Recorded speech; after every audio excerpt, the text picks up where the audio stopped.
Au pied de l'immense faucille et marteau, dans l'imposant palais du peuple place Tiananmen, les caciques du parti écoutent religieusement le président Xi Jinping dérouler le bilan de ces 10 années passées à la tête du pays.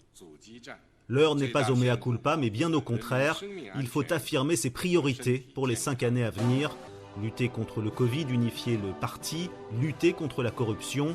Les quelques 2300 délégués du Parti communiste qui lui font face suivent sans un mot le président seul à la tribune. Un discours fleuve d'1h30 suivi d'un tonnerre d'applaudissements bien orchestrés et de l'hymne national.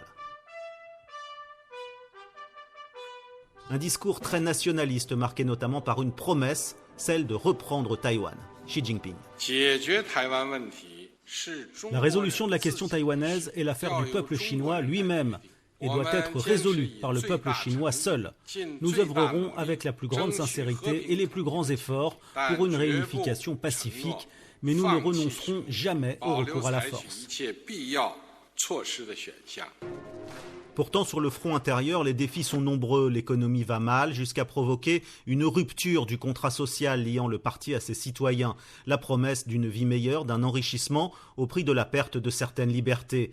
De quoi inquiéter les cadres du Parti communiste. Écoutez le sinologue Jean-Pierre Cabestan depuis Hong Kong. En fait, la Chine est d'abord préoccupée par ses problèmes intérieurs, et ses problèmes économiques, la crise du secteur de l'immobilier, le ralentissement de la croissance, la montée des problèmes sociaux, puis surtout la gestion de la sortie de la Covid-0, qui n'est pas encore gérée, qui n'est pas encore du tout. On a du mal à voir quand est-ce que la Chine va sortir de cette pandémie, de cet isolement surtout. En attendant, le parti est verrouillé plus que jamais.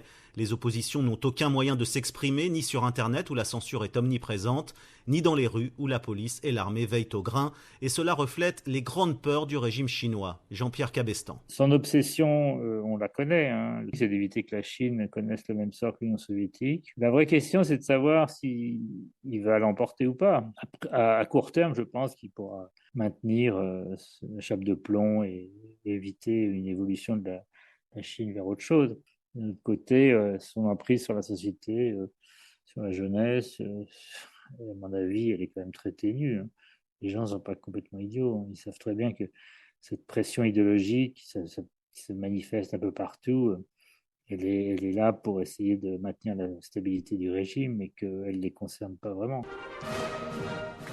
La prolongation du mandat de Xi Jinping ne fait aucun doute et elle sera formellement annoncée à l'issue du congrès dans une semaine.